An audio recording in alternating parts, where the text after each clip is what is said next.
Hola, ¿qué tal? Esperamos que se encuentre muy bien. Nosotros somos el equipo Tejocotes Menonitas. Estamos conformados por Nich Borja, Diana Sánchez, Fernando Sánchez y su servidora Camila Valdovinos. Nosotros vamos a presentar los años del neoliberalismo en México en el contexto mundial desde 1983 hasta los años 2000.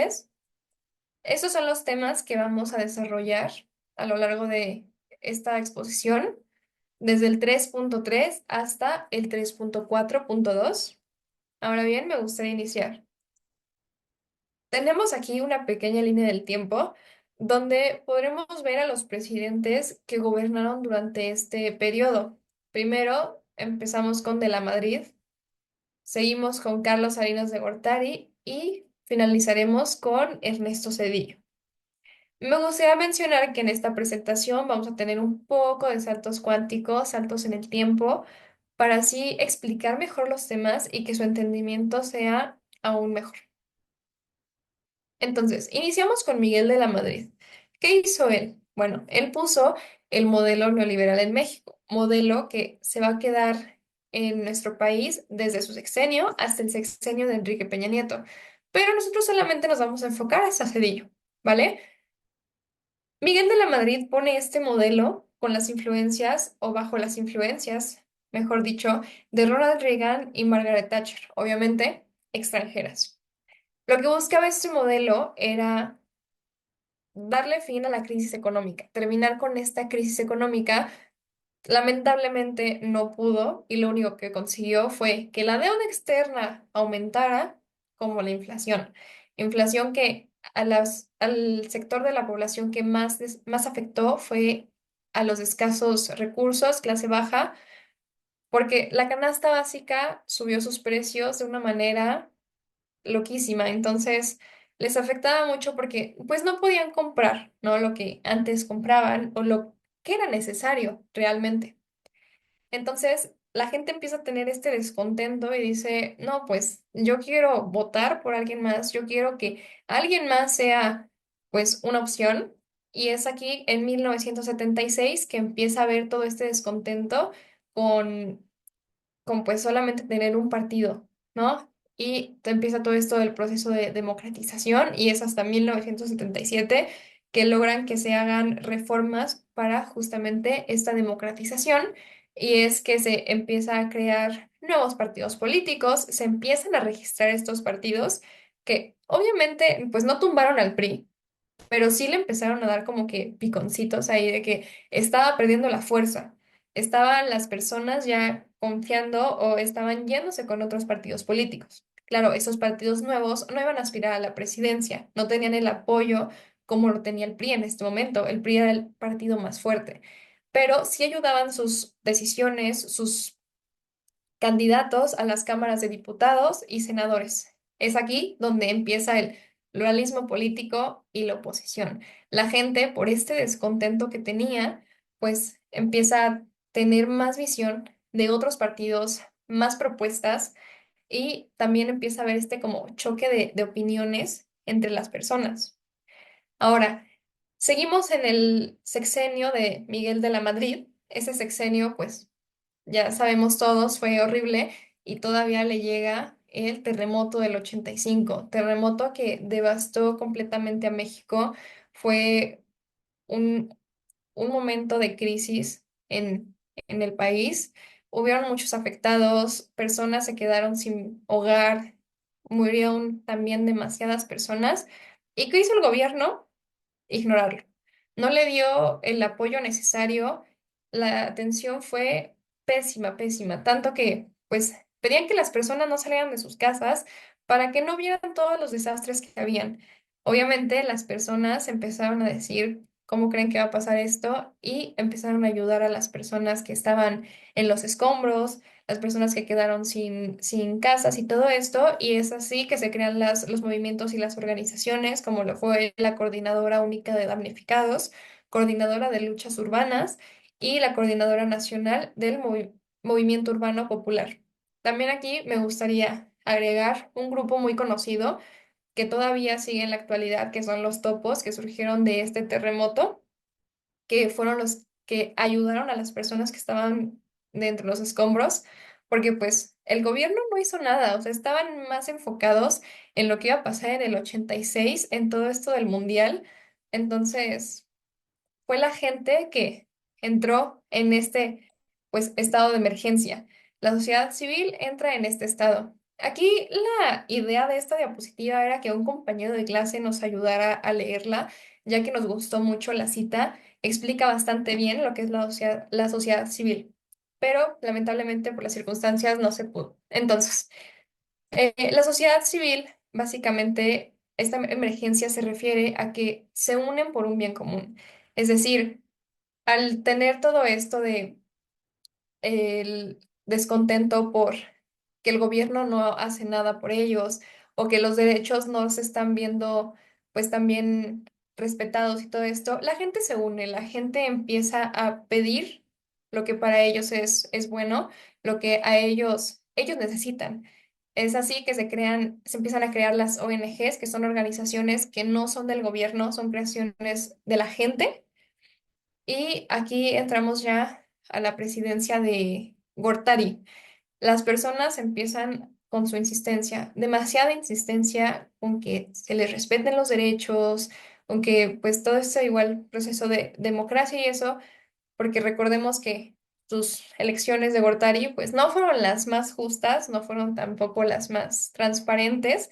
Entonces, las personas seguían, ¿no? Pidiendo esto de que no, pues las elecciones fueran justas y todo esto. Entonces, como que Gortari se harta y dice, ya, basta, vamos a crear estas organizaciones y en 1990 es que se crea la Comisión Nacional de los Derechos Humanos y el Instituto Federal Electoral. Del IFE vamos a hablar un poco más adelante a fondo, pero ahorita nada más así. En este sexenio de Gortari, igual seguía con el neoliberalismo y él también estaba buscando pues que esta deuda, que esta crisis pues fuera bajando. Y es aquí que se firma el Tratado de Libre Comercio en 1992, pero esto afectó demasiado a comunidades pues que estaban alejadas de todo esto de el exportar y todo esto. Ajá. Entonces, al exportar cosas, al traer cosas de otros lugares, pues la economía local baja, la economía local empieza a ir en quiebra.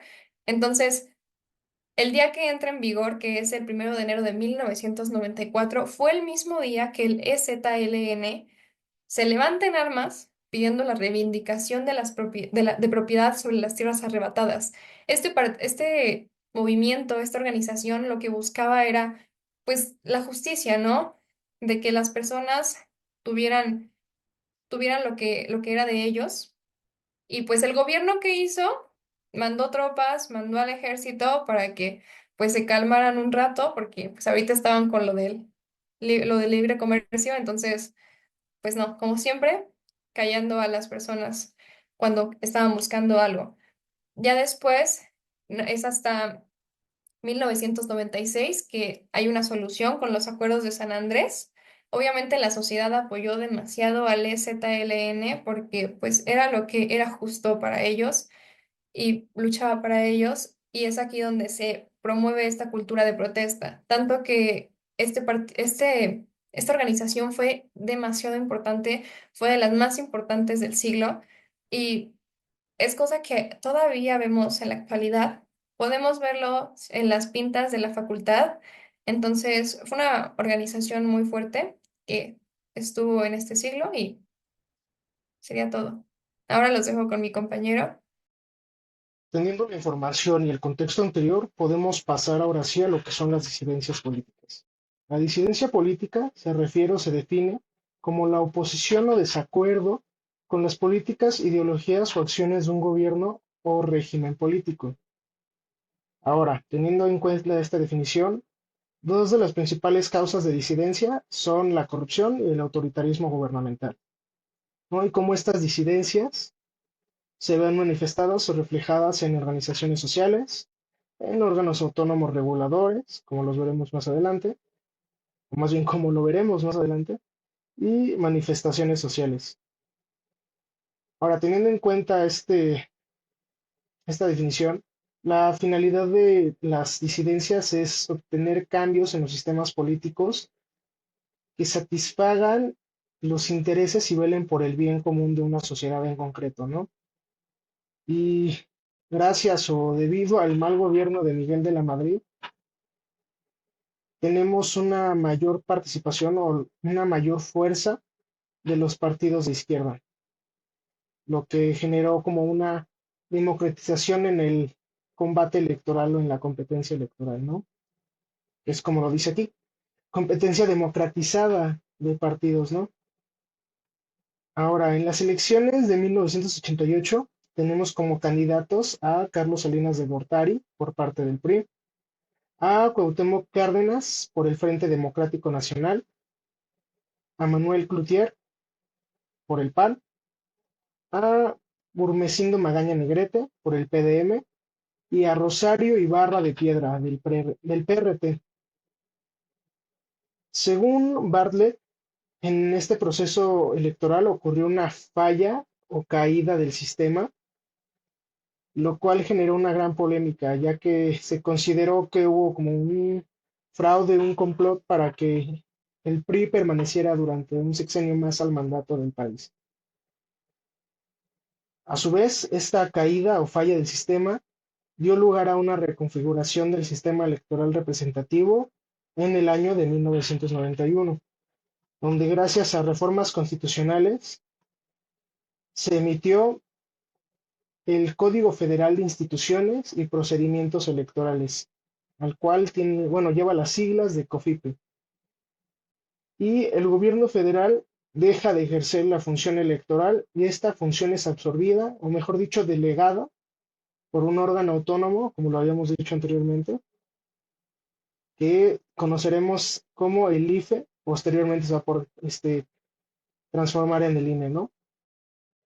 Si bien se han mencionado varios acontecimientos que marcaron y dejaron una huella en la sociedad, hemos estado dejando de lado, no se ha mencionado a un aspecto que también influyó en gran medida a todo este periodo de tiempo, ¿no?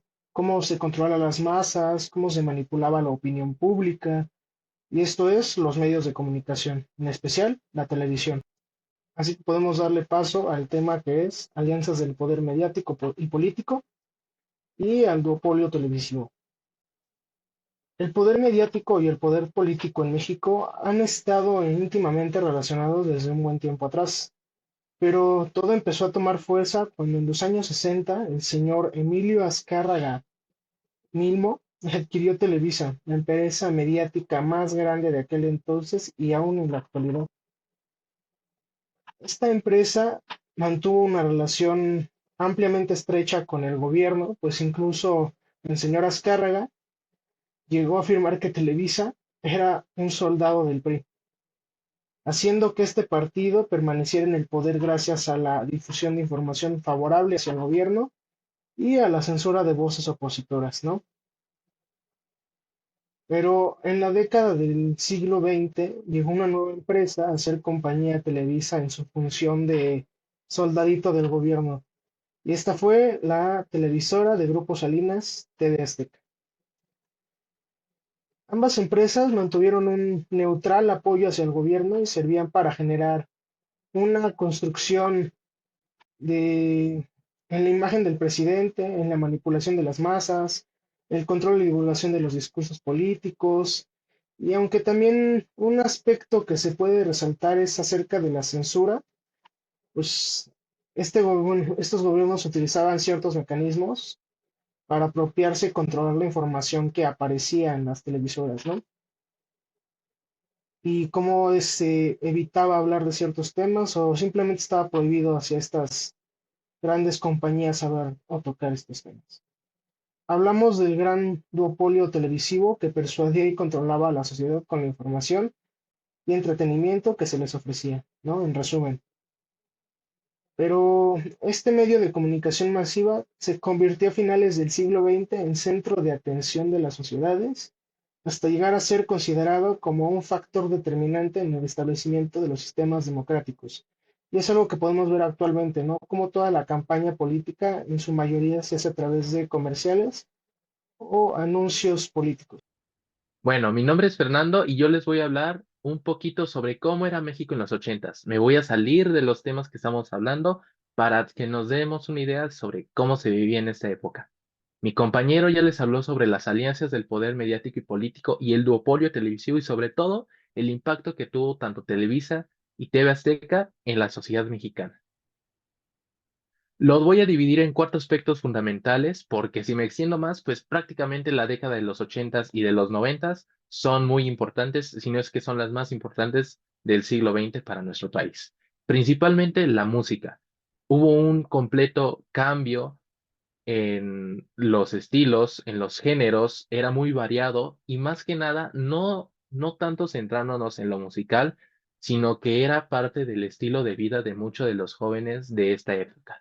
Copiaban tanto la forma de vestir de los grupos, la forma de interactuar, era pues más que nada pues cómo se relacionaban con las personas. Esos son uno de los grupos más relevantes en esta época tanto de México, tanto del extranjero, Hombres G, Mecano, que eran del extranjero, Flans, Menudo, Timbiriche y Parchís, que pues fueron muy importantes y no solamente canciones o géneros en español, sino que en esa época pues estaba en su máximo tope figuras como Madonna o Michael Jackson, que pues más que nada influían no solo en lo musical, sino también en la vida cotidiana de las personas.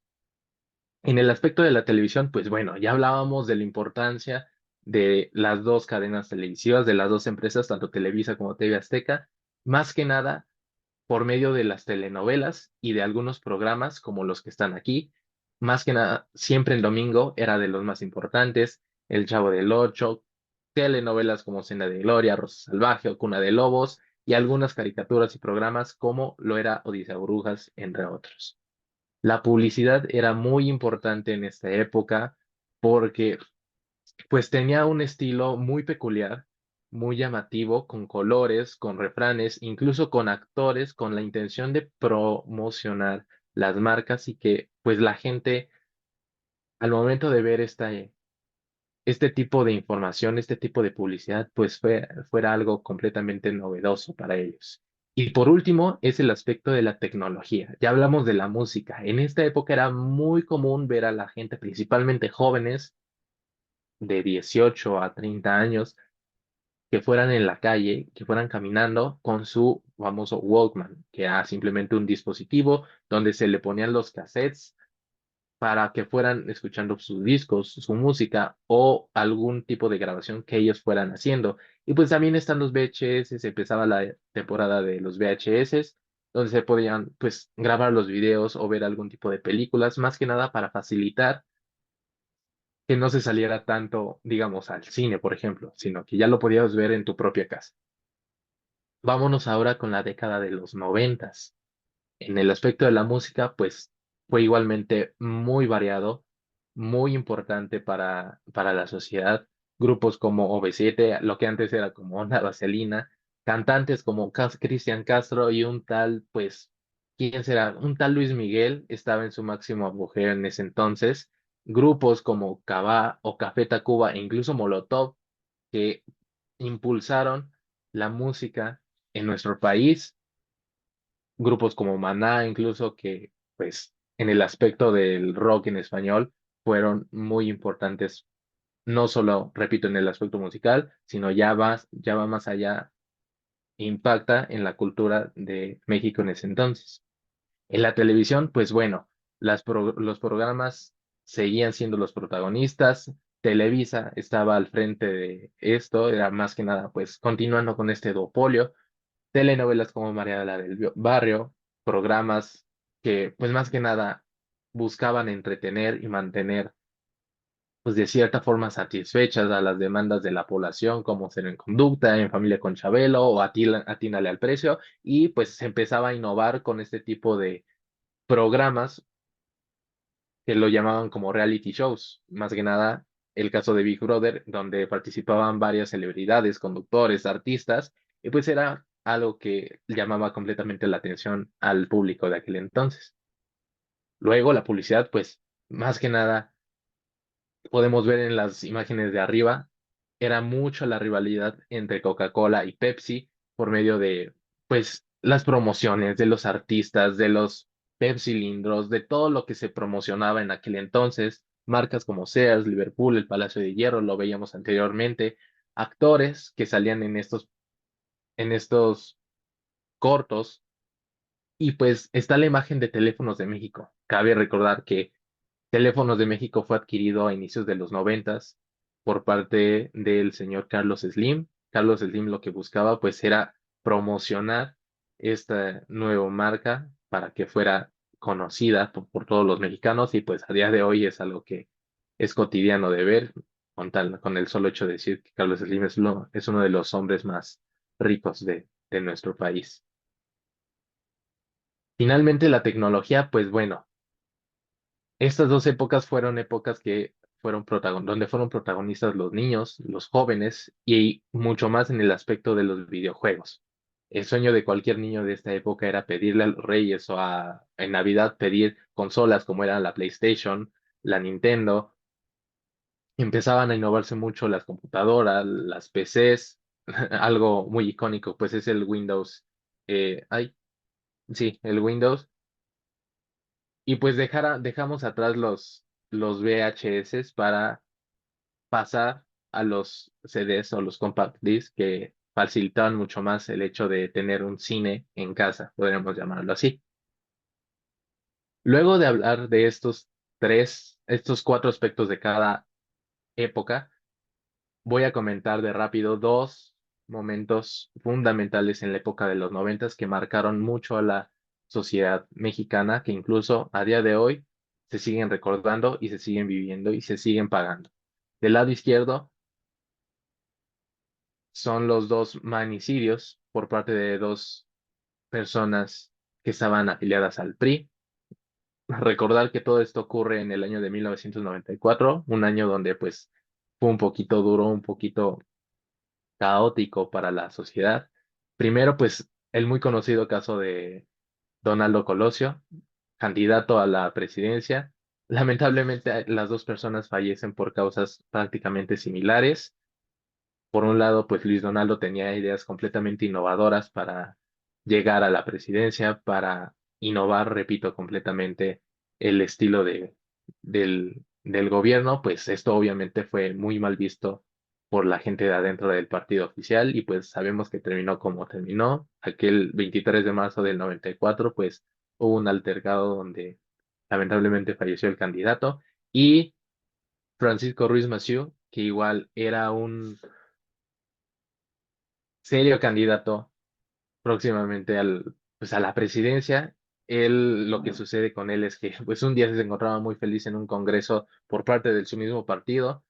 Él igual buscaba innovar, buscaba dejar atrás pues el viejo PRI con nuevas ideas, con nuevas propuestas. Llega un congreso el 28 de septiembre del 94. Él da sus ideas, da sus propuestas. Lamentablemente, saliendo de este congreso, una persona, un joven, le dispara y lo termina por matar. Ambos pues fueron muy, muy sonados porque pues los dos pertenecían al PRI, y al final de cuentas nunca se supo bien quién fue el culpable de los dos casos. Por ahí se dice que Ruiz Massieu pues incluso fue por orden del hermano de Carlos Salinas de Gortari. Entonces es algo que simplemente manchó la historia de la política en nuestro país. Y del lado derecho tenemos al Fobaproa. El Fobaproa, por sus siglas, el Fondo Bancario de Protección al Ahorro, fue una iniciativa que tuvo el presidente Carlos Salinas a inicios de los noventas con tal de proteger a los bancos de cualquier crisis económica que se tuviera. O sea, se estaba previniendo, se estaba cuidando. Esto consistía en que por medio de, pues, impuestos se iba haciendo un guardadito para que no, en caso de que hubiera una crisis, pues no impactara tanto a los bancos.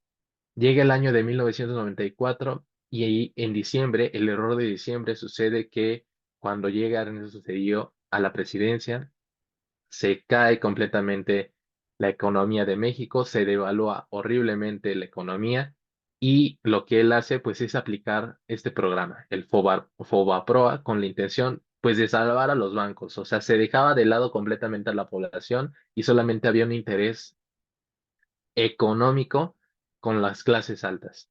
Entonces, pasó de ser una deuda que solamente estaba en manos del gobierno, o que solamente se estaba pagando el gobierno, y lo que hizo Ernesto Zedillo fue que para solventar y para salvar a los bancos que estaban a punto de quebrar, aumentó mucho los impuestos y pues pasó de ser justo una deuda del gobierno a una deuda de la sociedad.